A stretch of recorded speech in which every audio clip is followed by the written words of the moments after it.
하나님의 말씀을 보겠어요. 신명기 4장 1절로 4절을 보겠어요.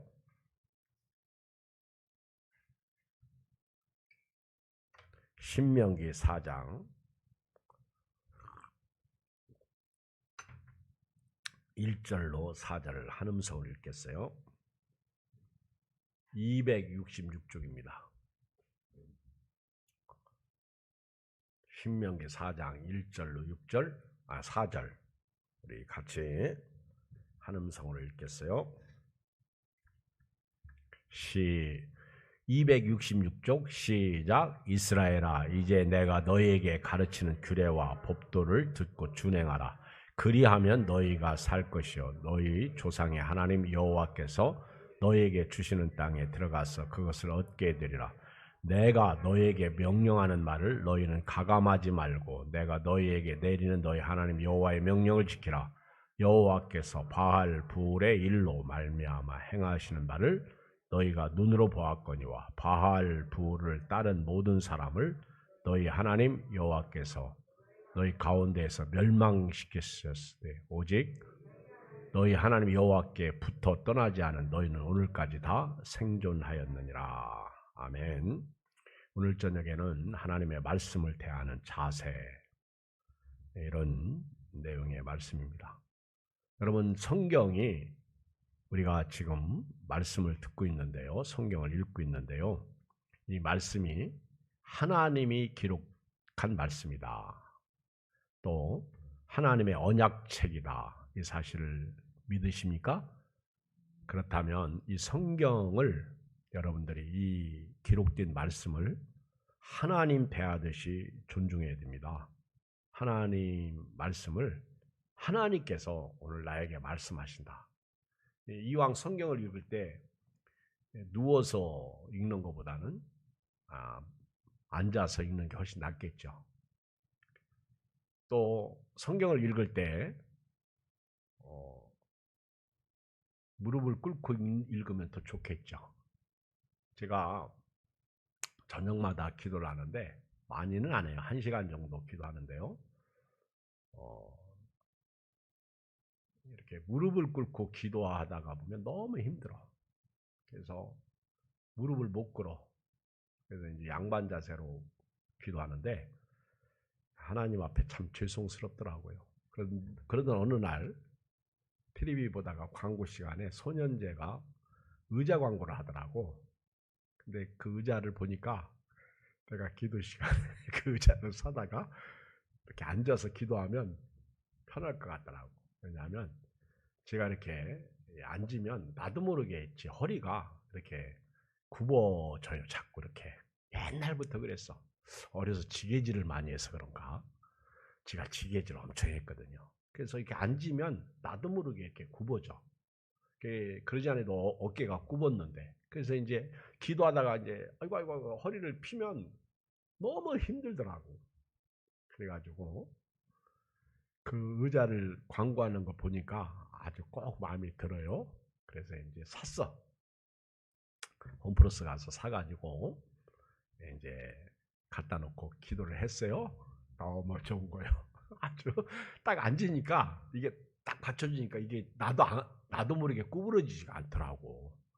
그래서 집에다 하나 더 사다 놓아야 될 것 같아. 너무 좋아. 왜냐하면 이렇게 침대 위에 앉아 있으면요 똑같아. 힘들어. 근데 그거를 딱 앉으니까 이게 중간에 허리를 딱 받쳐 있어가지고 내가 나도 모르게 뒤로 이렇게 가. 그래서 제가 기도하다가 하나님 앞에 기도하는 놈이 너무 교만한 자세로 기도하는 것 같더라고. 그래서 한전사님한테 내가 있지 그거 의자 갖다 놓고 기도하니까 내가 너무 교만해 보여.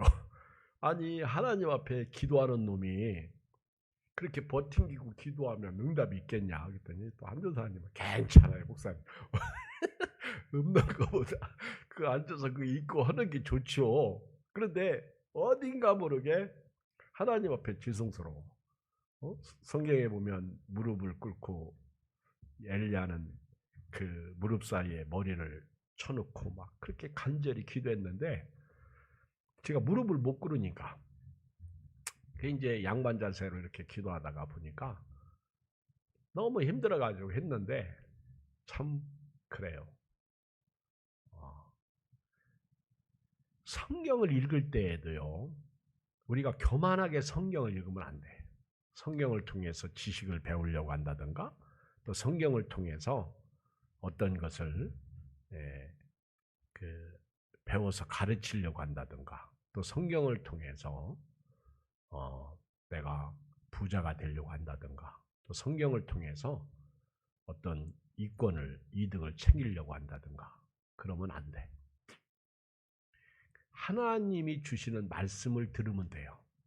성경을 읽을 때 연역적으로 읽지 말고 귀납적으로, 쉽게 말하면 그저 성경이 말씀하시는 것을 오늘 묵상하고 아멘 하고 받아들이면 좋아요. 성경을 읽을 때 그렇게 읽어야 된다는 거예요. 하나님이 살아계셔서 이 말씀 속에서 역사하시는 그 말씀으로 읽어야 돼요. 근데 우리가 성경을 읽을 때, 저 같은 경우도 설교 준비 위해서 성경을 읽어. 근데 요즘에 제가 이제 신명기를 읽고 있는데, 신명기를 읽다 보니까 이렇게 은혜 받는 말씀들이 있더라고요. 그걸 제가 이제 이렇게 금요일 저녁에 이렇게 설교를 하게 되고 그럽니다. 하나님이 나에게 주시는 말씀, 특별히 나에게 부딪힌 말씀이 뭐냐는 거예요. 레마의 말씀. 예를 들면 오늘 1절에서 4절에 보면 제가 4절 때문에 이 설교를 사실은 하게 된 거거든요. 나에게 부딪힌 말씀, 인사이트 된 말씀, 통찰된 말씀. 한번 읽어볼까요? 4절 시작. 오직 너희 하나님 여호와께 붙어 떠나지 않은 너희는 오늘까지 다 생존하였느니라. 제가 오늘 저녁에 드리고 싶은 말씀은 하나님께 붙어 있는 사람. 그렇죠? 하나님께 붙어 있는 사람. 엿이 몸뚱 옷에 붙어보세요. 떨어지죠. 껌이 옷에 붙어보세요. 그렇게 하나님 말씀에 붙어 있는 사람. 그렇죠? 하나님을 떠나지 않는 사람은 다 생존하여 있다. 오늘까지 생존했다. 모세가 신명기를 기록할 때까지 살아있다는 거예요. 하나님의 말씀에 붙어 있는 사람. 오늘 이 밤에 저나 여러분들이 이 코람데오 신앙을 가져야 돼요. 코람데오. 하나님 앞에서. 그래서 성경을 읽을 때에도 하나님 앞에서 읽어야 돼요. 여러분들이 성경을 귀히 여기시길 주의 이름으로 축복합니다. 성경을 너무 가볍게 취급하지 말고요. 하나님의 말씀을 하나님께서 주시는 말씀이다. 하나님 앞에서 오늘 설교를 듣는다. 오늘 하나님 앞에서 성경을 읽는다. 하나님이 지금 나와 동행 중에 계시다. 이런 자세로 코람데오 신앙으로 성경을 읽었으면 좋겠어요. 디모데후서 3장 16절에 보면 모든 성경은 하나님의 감동으로 된 것으로 교훈과 책망과 바르게 함과 의로 교육하기에 유익하니 이는 하나님의 사람을 온전하게 하며 모든 선한 일을 행할 능력을 갖추게 하려 함이라. 이 성경은요, 하나님의 감동으로 1600년에 걸쳐 약 40여 명의 저자가 기록한 책입니다. 우리가 이 성경을 대할 때 지금도 살아 계셔서 역사하시는 하나님 앞에서 성경을 읽는다면 아마 우리는 간대 없고 구속한 주만 보일 것입니다. 사무엘상 2장 30절에도 보면 그러므로 이스라엘의 하나님 나 여호와가 말하노라 내가 전에 네 집과 네 조상의 집이 내 앞에 영원히 행하리라 했으나 전에는 하나님께서 이렇게 말씀하셨어요. 이게 엘리에게 하신 말씀인데 네 집과 네 조상의 집이 내 앞에서 영원히 행하리라 하였으나 하나님도요 바꾸시더라고. 하나님은 변치 않는데 하도 엘리 집안이 범죄하니까 하나님께서 전에 하신 말씀을 다시 하나님께서 뒤집으시더라고. 나는 그 깜짝 놀랐어. 하나님도 말씀을 뒤집네. 제가 이 말씀을 보면서요, 하나님에 대해서 오해가 생기더라고. 아니, 하나님께서 한 번 하신 말씀을, 우리 민수기에 그랬잖아요. 하나님은 인생이 아니시니 시건치 아니시고 않으시고 인자가 아니시니 후위가 없으시도다. 이런 하나님인데, 그렇죠. 어찌 그 하신 말씀을 행하지 아니하시랴. 그런 하나님께서 엘리에 대해서 말을 바꾸셔. 전에는 엘리에 대해서 그 집과 조상의 집과 그리고 엘리 집안을 통해서 내 앞에서 영원히 행하리라 그렇게 하셨어. 그런데 하나님이 이제는 그렇게 안 하겠다는 거예요. 다시 말하면요, 하나님이 바꾸는 게 아니라 하나님 말씀에 불순종하니까 하나님이 떠나시는 거예요. 예를 들면 사울 왕이 하나님의 말씀대로 아말렉을 쳐서 진멸했더라면 하나님은 약속대로 사울 왕을 복내려 주십니다. 그러나 사울 왕이 아말렉을 쳐서 아각을 사로잡고 죽이지 않았어. 좋은 짐승은 다 남겨놨어. 하나님 말씀에 불순종하니까 하나님이 뜻을 바꿔 하나님이 사울 왕을 버리십니다. 다시 말하면 하나님이 전에 이렇게 말씀하셨어. 순종하면 그 말씀이 우리에게 복이 되지만은 불순종하면 그 말씀이 우리에게 화가 되더라는 거예요. 그걸 엘리를 통해서 그것을 사울 왕을 통해서 깨닫게 되는 거예요. 그러므로 하나님 앞에서 말씀을 듣는 저나 여러분들은 하나님 앞에서 순종하는 삶이 중요한 거예요. 성령으로 시작해서 육체로 마칠 수가 없다는 것입니다. 굉장히 중요해요. 그래서 전에는 내가 엘리 집에 대해서 영원히 그 집을 통해서 제사장 집안이 되게, 선지자 집안이 되게 할 것이다 그랬는데 이제는 그렇게 하지 않겠다는. 왜? 엘리가 불순종하니까. 그러니까 하나님이 바꾸시는 게 아니라 우리가 불순종하면 하나님이 우리를 통해서 일하시지 않는다는 거예요. 여러분, 제발 하나님을 잊지 않기를 바라고요. 하나님을 잃어버리지 않기를 바라고요. 아무리 어렵고 힘들고 심지어는 죽음이 찾아온다고 해도 하나님을 놓치지 않기를 주의 이름으로 축복합니다. 정말이에요. 돈이 없어요? 몸이 안 좋아요? 쫄딱 망했어요. 다 잃어버렸어. 그래도 하나님은 잃어버리지 않아요. 왜요? 4절에 하나님께 붙어 떠나지 않은 너희는 오늘까지 다 생존하였느니라. 제가 이 말씀에 꽂힌 거거든요. 야, 내가 아무리 힘들어도 어려워도 내가 하나님은 놓치지 말고. 사무엘상 2장 30절 끝부분에 보면 나를 존중히 여기는 자를 내가 존중히 여기고 나를 멸시하는 자를 내가 경멸하리라. 이것이 엘리 집안에 주신 말씀. 나를 존중히 하는 자. 이것이 인과응보야. 행한 대로 보응을 받는 거예요. 어떻게 살 거예요? 이 코로나19 오늘부터 백신을 맞았는데 전문가들이 두려워하는 게 두 가지요. 사람들이 백신을 맞기 시작하면 이제는 괜찮겠지 하고 마스크를 벗거나 또는 해이해져서 코로나가 확진자가 더 늘어날 수 있다는 것이고, 또 하나는 변형 코로나 바이러스가 들어와서 3, 4월경에 제4차 유행이 또 올 수도 있다 이렇게 봐요.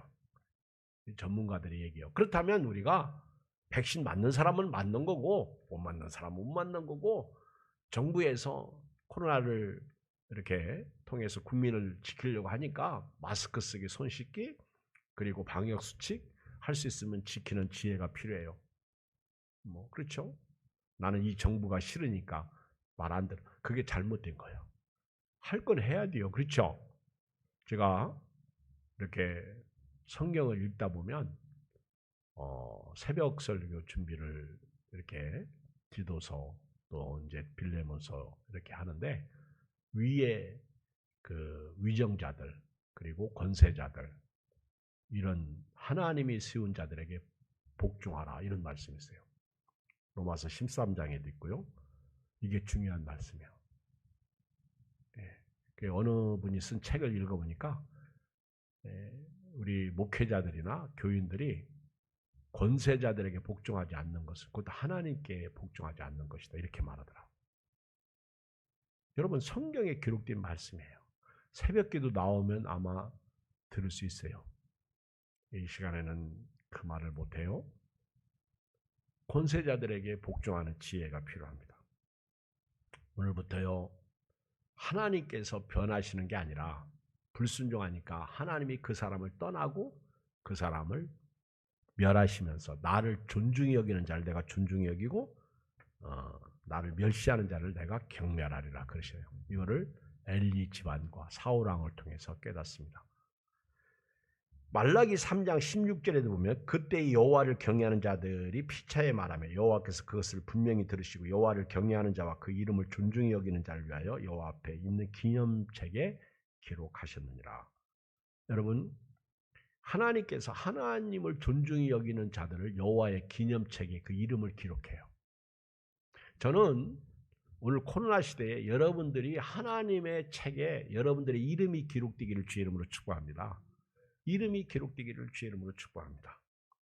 우리는 하나님 말씀 앞에서요 순종해야 돼요. 1절 볼까요?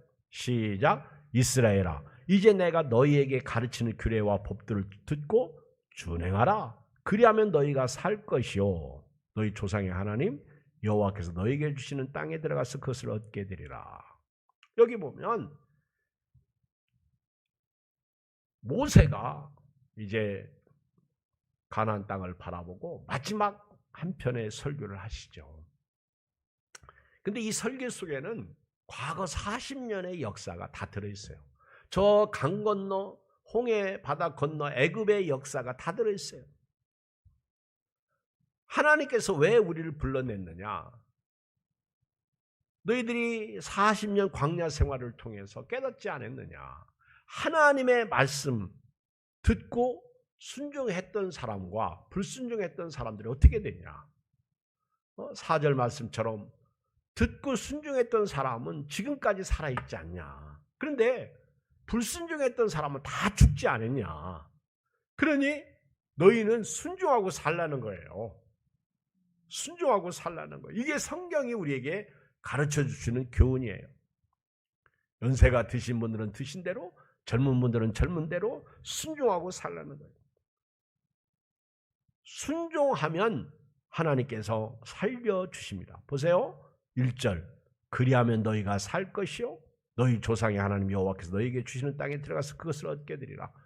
그리하면 생명을 얻고요. 그리하면 복을 얻어요. 자, 쉬운 말로요. 주 예수를 믿으라. 그리하면 너와 네 집이 구원 얻으리라. 아멘. 그러면 그 사람에게는 구원이 임해요. 그렇죠? 빌립보 감옥의 간수가 그래서 구원받은 거예요. 자기 몸을 자결 하려고 할 때 우리가 여기 있노라. 네 몸을 해하지 말라. 선생들한테 내가 어떻게 해야 구원을 얻으리까? 주 예수를 믿으라. 그리하면 너와 네 집이 구원을 얻으리라. 그래서 바울과 실라를 자기 집에 데리고 와서 싣고 침례받고 온 가족이 예수님을 믿는 놀라운 역사가 일어난 거예요. 예수 믿을 때 구원이지 이 세상에 그 어떤 것도요 어디에도 구원이 없어요. 생명이 없어요. 우리가 하나님의 말씀을 듣고 순종할 때 살고요. 하나님이 주시는 가나안 땅, 하나님이 우리 미래에 주시는 복을 누리게 되는 거예요. 이것이 1절 말씀이에요. 말씀에 순종하면 거기에 대한 반드시 대가가 있어. 항상 말씀드리지만 말씀은 예수님이에요. 그 말씀을 우리가 먹으면 사는 거예요. 사람이 떡으로만 사는 게 아니라 하나님의 입에서 나오는 말씀으로 사는 거예요. 아멘. 말씀으로 사는 거예요. 그게 은혜죠. 두 번째는 하나님의 말씀을 가감하지 말라는 거예요. 2절에 보니까 우리 오늘날 성경을 자기 식으로 해석해. 자기가 좋아하는 식으로 해석해. 오늘 특히 거짓 선지자들이 많아. 자, 보세요. 2절 읽어요. 시작. 내가 너희에게 명령하는 말을 너희는 가감하지 말고 내가 너희에게 내리는 너희 하나님 여호와의 명령을 지키라. 우리가 할 일은요. 아멘이지 그 말씀을 가감하면 안 돼. 자기 식으로. 그건 연역적 성경 해석법이죠. 그러면 안 되는 거예요. 자기 식으로 하면 안 돼. 은혜는 내 입장에서 받아요. 왜냐하면 내 형편과 사정에서 은혜를 받아요. 예를 들어서 내가 지금 막 슬픈데 오늘 목사님이 설교할 때 위로의 설교가 있어. 그래서 교회에서 엉엉 울어. 자기 입장에서 하나님이 그 사람을 얼마나 사랑하셨으면 위로의 설교가 그 사람에게 나갈까. 은혜는 자기 입장에서 받아요. 은혜는. 그건 상관없어. 그래서 제가 지금까지 이렇게 목회하면서 아주 훌륭한 설교가는 아니야. 그렇다고 해서 아주 못난 또 설교가도 아니야. 한 가지 중요한 거는 설교를 그래도 제가 밥을 해서 금방 해서 하는 설교입니다. 새벽 설교도요. 해서 설교하는 거지 옛날에 했으니까 덮어놓고 설교하는 건 아니에요. 항상 밥을 해. 밥을 해. 혹시 여러분들이 남편이나 자녀들에게 밥 해줄 때 밥을 막 해서 주면요. 자식들이 되게 남편이 좋아해. 그렇죠? 근데 밥솥에 있는 거 맨날 그거 꺼내서 주면 나중에는 너무 오래돼가지고 꼬들꼬들해지고요. 냄새도 나고요. 그렇죠? 반찬도 그렇고요. 그렇죠? 저희들 어렸을 때에는 뜨거운 밥을 주셨어.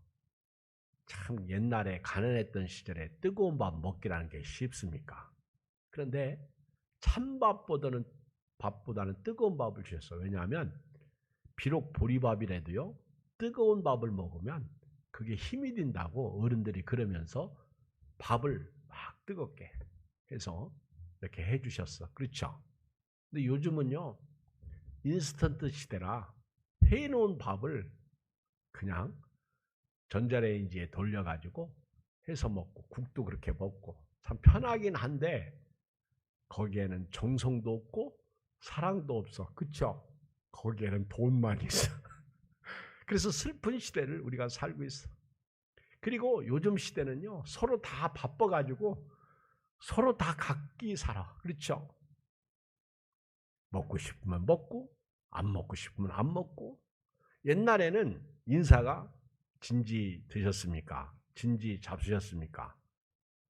옛날에 인사는 그랬어. 혹이나 내가 저 집에 놀러 가거나 방문할 때 밥 먹는 시간에 가면 눈총을 받아요.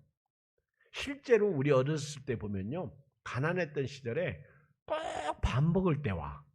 아 진짜. 그러면요. 우리 그렇게 사랑스러운 어머니는요. 사랑스러운 건지 나쁜 건지 이해가 안 돼. 이리 와요. 와서 같이 먹어. 그러면 아니 안 먹어도 돼. 그러면서 꾸역꾸역 와서 앉는 건 뭐예요 또. 그래 와가지고 앉으면요. 결국 우리 어머니가 못 잡수셔. 그러면 내가 얄미워가지고 아니 저 사람은 맨날 밥 먹을 때만 와. 막 그러면서 화를 낸 적이 있어. 왜? 어머니도 못 잡숫고 우리도 못 먹게 하고 우리가 또 이 반찬 맛있네 고 혼자 또 다 먹어? 그러면 어린 나이에 그게 기분이 나빠가지고 다 처먹네 이렇게. 근데 지금은 그런 게 없죠. 근데 이제 5인 이상 못 모이게 하니까 참 슬픈 것은요. 밥 먹는데 누가 한 사람 오잖아. 4명이 먹는데 그러면 아예 안 왔으면 좋겠어. 참 시대가 많이 바뀌었어요. 슬퍼요. 그래서 이제 5인 이상 오면 식당도 나눠가고 그러잖아요. 참 많이 바뀌었어. 지금은 못 먹어서 그런 건 아니야. 근데 이렇게 먹을 때 누가 온다든가 그러면 참 마음이 안 좋았던 그런 기억이 나요. 은혜는 말입니다. 항상 하나님 앞에서 내가 배고플 때 주께서 나에게 배부른 음식을 주면 그게 은혜예요. 은혜는 내 입장에서 받는 거예요. 그러나 삶은요. 하나님이 주시는 말씀대로 사는 거예요. 하나님께서 오늘 이 시대에 어떻게 살라고 이미 성경은 다 기록하고 있어요. 그리고 이 전염병 시대에 이 전염병을 보면 역사적으로 보면 이게 다 뜻이 있더라고 보니까. 그냥 전염병이 생기는 게 아니야. 인간이 악해서 생길 수도 있고 교회가 부패해서 생길 수도 있고 그렇습니다. 그러므로 저나 여러분들은요, 어떤 시대를 살든지 하나님의 말씀은 기록된 대로 믿는 것이지, 이 말씀은 믿을 수 있으니까 믿고 이 말씀은 믿을 수 없으니까 믿지 말자. 이것이 신정통주의 신학이야. 성경을 믿을 수 있는 것만 믿자는 거예요. 믿을 수 없는 것은 믿지 말자는 거예요. 슬픈 현실이죠. 이러면 안 됩니다. 하나님의 말씀은요, 이유를 묻지 말고 따지지 말고 믿으라는 거예요. 왜냐하면 하나님은 우리와 다르신 분이시기 때문에 그렇습니다. 하나님은 신이셔요. 신이십니다. 사람이 만들고 섬기는 신이 아니에요. 하나님은 인간이 만든 신이 아니에요. 중국의 역사 속에 상제라고 그러지, 상제. 중국 은나라 시대에는 상제, 하나님을 그들이 만들어 놓고 신을 만들어 놓고 섬겼어요. 그런데 은나라가 멸망하고 주나라가 들어오면서 하나님을 그들은 이제 인간의 그냥 도구로 섬기게 됩니다. 그리고 중심이 인간이 되더라고요. 보니까 하나님은요, 중국 역사에서 중국 사람들은 고대 시대에 그런 식으로 하나님을 만들었어. 그게 막연한 하나님. 그러나 구약의 이스라엘의 하나님, 오늘 예수 그리스도를 우리에게 보내주신 하나님은 스스로 계시는 만들어진 하나님이 아니라 이미 스스로 존재하시는 빙의 하나님이에요. 존재 자체시라는 것이죠. 인간은 그 하나님 앞에서 아멘 할 수밖에 없는 거예요. 하나님의 말씀 앞에서 아멘 할 수밖에 없는 거예요. 이사야 55장 10절에 보면 악인은 그 길을, 불의한 자는 그의 생각을 버리고 여호와께로 돌아오라. 그리하면 그가 긍휼히 여기시리라. 우리 하나님께로 돌아오라. 그가 너그럽게 용서하시리라. 이는 내 생각이 너희 생각과 다르며 내 길은 너희 길과 다름이니라. 여호와의 말씀이니라. 이는 하늘이 땅보다 높음 같이 내 길은 너희 길보다 높으며 내 생각은 너희 생각보다 높습니다. 만약에 하나님을 만들었다면 내 마음대로 섬기면 돼요. 내 입장에서. 그게 주나라 때라는 거예요. 주나라 때. 고대 사회에서요. 제가 이렇게 어떤 분의 강의를 들어보니까 한나라, 은나라, 주나라가 있는데 이 고대 사회예요. BC에 있었던 기원전 고대 사회인데 나라인데 한나라에 대해서는 제가 이렇게 인터넷 찾아보니까 별로 그렇게 역사가 없고요. 근데 이제 은나라, 주나라에 오면서 사람들이 만들어진 하나님, 그리고 그 만들어진 하나님을 자기들은 그렇게 섬겨, 상제라고 그러면서, 그리고 모든 것이 중심이 신. 그런데 이제 주나라에 오면서 이제 중심이 사람에게 이렇게 옮겨가는 거예요. 그러니까 자기들 마음대로 신을 움직이는 거예요. 우리가 섬기는 하나님은 그런 하나님이 아니라는 거예요. 근데 그분의 강의를 이렇게 듣다 보면 예수 안 믿는 사람들은요, 신을 그렇게 생각하는 것 같은, 그게 마음이 아파. 제가 볼 때. 저는 공부하기 위해서 그러는 거지만 제가 오늘 시대에 이 돌아가는 현상을 좀 알기 위해서. 그래서 요즘에 이렇게 운동하기 위해서 산에 다니면 1시간 정도 제가 일부러 강의를 듣는데 공부도 되지만은 많은 생각을 갖게 해요.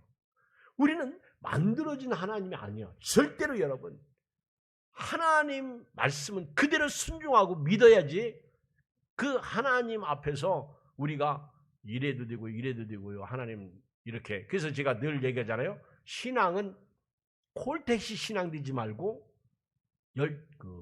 기차 신앙 되자. 제가 콜택시 신앙은 항상 내 입장에서 하나님을 불러 제켜. 근데 열차 신앙은 뭐요?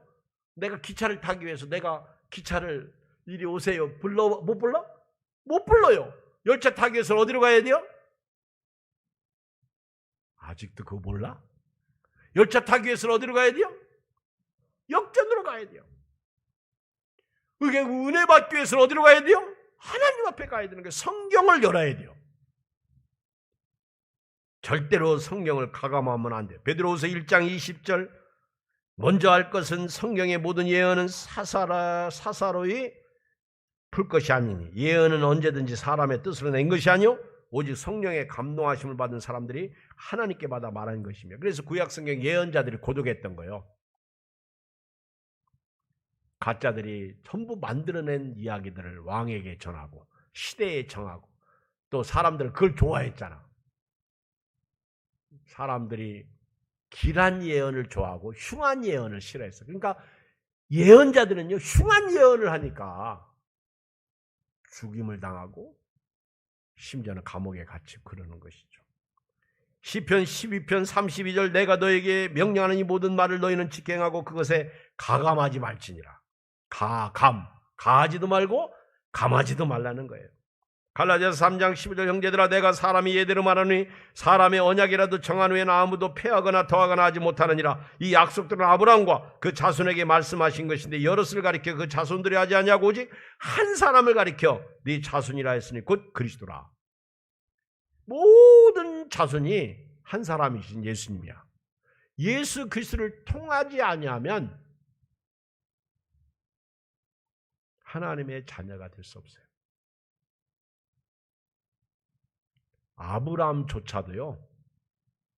아브라함조차도 예수님을 기다렸던 분입니다.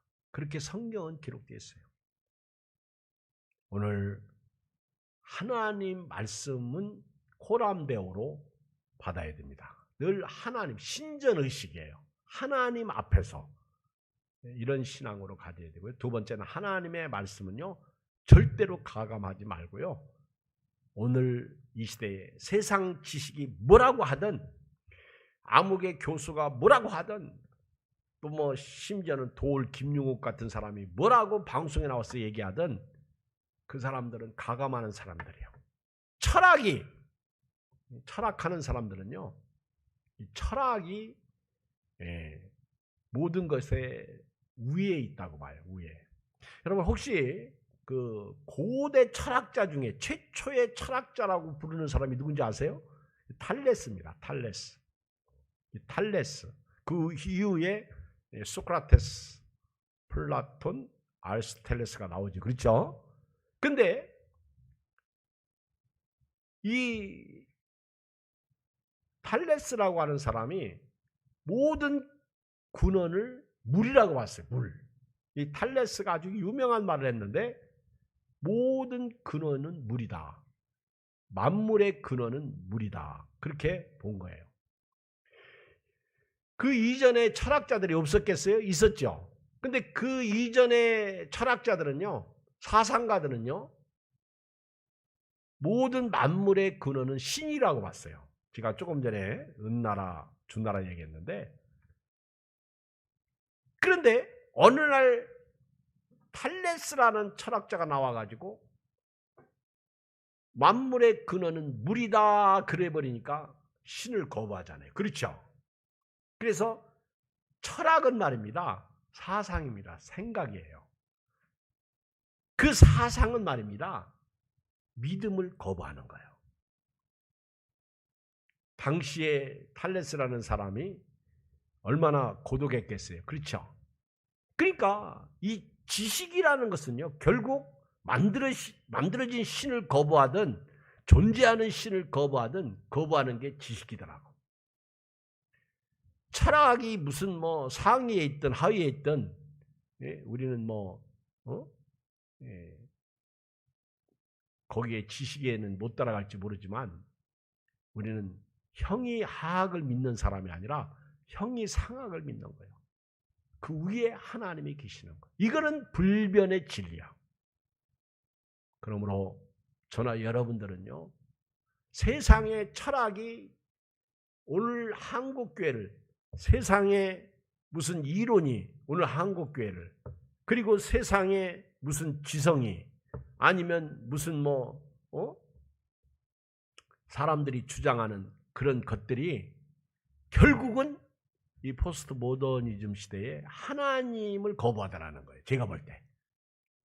이런 때 하나님을 붙잡는 이 신앙을 가져야 됩니다. 아멘. 불변의 진리이기 때문에 그래요. 이거는 형이상하게예요. 그래서 오늘 3절에 보면 읽어봐요. 시작.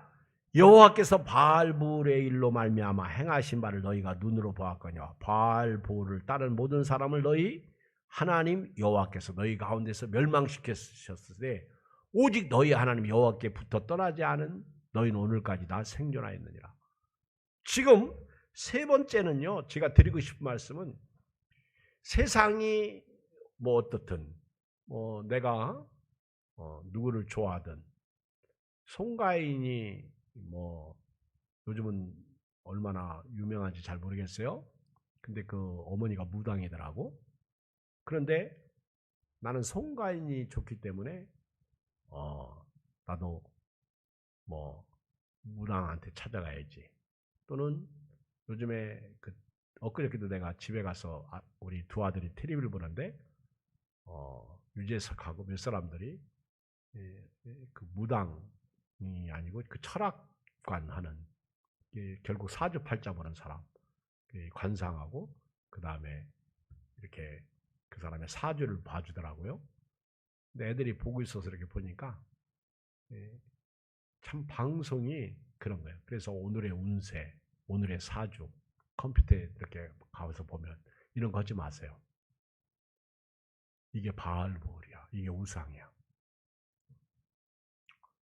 요즘은요, 지식도 가짜가, 이 지식은요, 절대 구원을 얻지 못합니다. 지식은요, 이 세상에서 우리를 성공하게 하고 잘되게 할 수 있어요. 그런데 절대로 이 지식은요, 하나님을 믿지 못하게 합니다. 그런 가운데 우리 심수봉 씨 같은 경우는 참 은혜가 돼요. 그렇죠? 원래 이 심수봉 씨가요, 그 불교 집안에서 이렇게 태어나고요, 불교식 이름도 가지고 있는 사람이에요. 그런데 이분이 예수님을 믿고 은혜 받았어요. 그게 시편 109편인가? 근데 거기서 이제 시편 기자가 원수를 자기 원수를 멸해달라고 그렇게 부탁하는 기도하는 내용이 나오는데 그것이 자기하고 너무 똑같은 거야. 그래서 성경을 읽다가 막 펑펑 우는 거예요. 그리고 은혜를 받고 예수님을 믿게 된 거죠. 그러면서 그가 지난번에 얘기했듯이 백만송이라는 그 노래를 작사 작곡을 해서 부르는 거예요. MBC에서 나와가지고 그러면서 이 노래는 특별한 노래다 그러면서 예수 그리스도를 얘기하더라고. 야, 아주 가슴이 뜨거워지더라고. 그러면서 천국을 별로 보고 그리고 천국의 은혜를 그 예수님이 가져다 준 거, 그리고 미워하면 안 되고 예수님이 아낌없이 주는 그 사랑으로 꽃을 피워서 하나님께 갖다 드리자. 뭐 그런 노래야 보니까. 그렇죠? 은혜죠. 그래서 예수 믿는 사람 의외로 그 새롭게 하소서에 보니까 예수 믿는 사람들이 많더라고. 오늘 이 시대에 여러분 끝까지 예수님을 붙잡으시길 바랍니다. 제가 바알볼에 대해서 조금 설명하고 마치겠어요. 바알볼. 이 바알볼은요, 발락이 발람을 통해서 이스라엘 백성들에게 덫을 놓은 사건이거든요.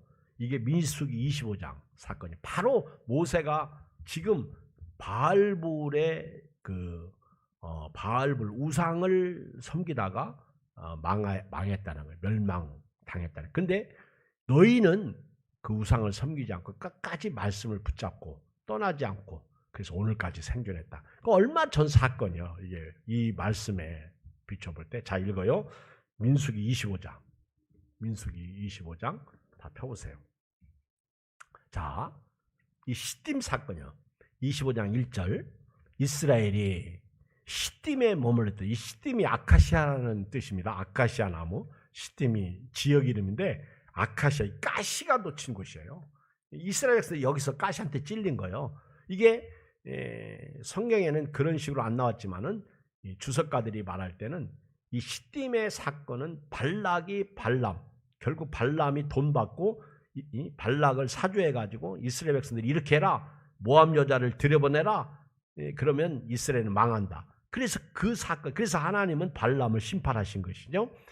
그래서 이스라엘 백성들 시딤에서 1절에 보니까 모압 여자들하고 음행하기 시작하죠. 2절, 그 여자들이 자기 신들에게 제사할 때, 이게 바알볼이야. 이게 바알볼. 자기 신들에게 제사할 때 이스라엘 백성을 청하며 백성이 먹고 그들의 신들에게 절함으로 이스라엘이 바알볼에게 가담하니라. 우상. 여호와께서 이스라엘에게 진노하시나. 여호와께서 모세에게 이르시되 백성의 수령들을 잡아 태양을 향하여 여호와 앞에 목매 달라. 그리하면 여호와의 진노가 이스라엘에게서 떠나리라. 모세가 이스라엘 재판들에게 이르되 너희는 각각 바알볼에 가담한 사람 죽이라. 여러분, 결국 우상은 죽어요. 우상은 깨져요. 바알볼에 가담한 사람 다 죽었어. 6절, 이스라엘 자손의 온 회중이 회막문에서 울 때, 왜 지금 재판관들 바알볼에 가담한 사람들을 전부 재판관들 우리 지금 그 수령들 잡아가지고 목매달아 죽이잖아요. 태양 앞에서. 자, 이렇게 막 슬픈 일이 일어났어요. 6절, 이스라엘 자손의 온 회중이 회막문에 울 때 이스라엘 자손 한 사람이 모세와 온 회중이 눈앞에 미대한 한 여인을 데리고 그 형제에게 온지라. 환장해. 지금 때가 어느 때인데 이 미친놈. 한번 해봐. 시작. 해요. 시작. 미친놈. 시작. 지금 때가 어느 때인데 이놈의 새끼가 그냥 여자 하나 데리고, 지금 미디안 여자 하나 데리고 자기 형제로 와. 7절, 제사장 아론의 손자 엘르야사의 아들 비나스가 보고 회중 가운데 일어나 손에 창을 들고 그 이스라엘 남자를 따라 그의 막새에 들어가 이스라엘 남자와 그 여인의 배를 꿰뚫어서 두 사람을 죽인 연병이 이스라엘 자손에게 그쳐. 할렐루야. 아멘요. 오늘 우리는요, 이런 사람이 돼야 돼요. 지금 죄 짓는 사람, 죄를 짓지 못하게 막아주는 사람. 지금 막 연병이 일어나가지고요, 24,000명이 죽었어요. 24,000명. 이게 적은 숫자요.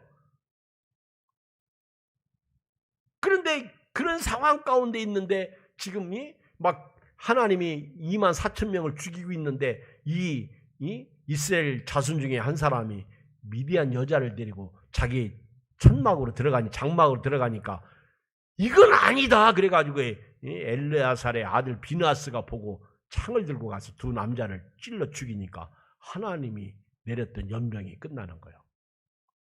연병이 끝나는 거예요. 그때 연병으로 죽은 사람이 24,000명. 자, 보세요. 10절. 하나님이 이 사건을, 이때 비나스를 얼마나 좋아하셨으면 이렇게 말해. 읽어요. 시작. 여호와께서 모세에게 말씀하셨을 때 제사장 아론의 손자 엘르아살의 아들 비나스가 내 질투심으로 질투하여 이스라엘 자손 중에서 내 노를 돌이켜서 내 질투심으로 그들을 소멸하지 않게 하였도다. 하나님이 질투하시는 하나님. 다 소멸하고 멸망하려고 했는데 비나스가 그걸 막아준 거예요. 그래서 12절, 그러므로 말하라. 내가 그에게 내 평화의 언약을 주리니. 그런 비나스와 하나님이 평화의 언약을 맺겠다는 거예요. 그와 그의 후손에게 영원한 제사장 직분의 언약이라. 그가 그의 하나님을 위하여 질투하여 이스라엘 자손을 속죄하였으며, 오늘 코로나 시대에 저와 여러분들이 하나님 대신 질투하는 사람이 되기를 주의 이름으로 축복합니다. 하나님 대신 질투해야 돼요. 비나스가 하나님이 심판하실 때 내가 하나님 앞에서 하나님 마음을 알겠습니다. 그래서 간음하는 두 남녀를 창으로 찔러 죽이니까 이거는 살인죄예요. 인간적으로 보면. 비나스는 감옥에 들어가요. 그러나 하나님은 그렇게 보지 않았어. 하나님은 내 질투를 대신해서 네가 질투했구나. 내가 너와 평화의 언약을 맺을 것이다. 네 후손이 대대로 영원한 제사장 직분을 감당하게 될 것이다. 이건 언약이다. 나를 대신해서 네가 질투했다. 오늘 이 시대에, 코로나 시대에 저와 여러분들이 이런 성도 되시길 주의 이름으로 축복합니다. 이런 믿음의 사람이 돼야 돼요. 기도하겠습니다. 하나님 아버지 고맙습니다. 감사합니다.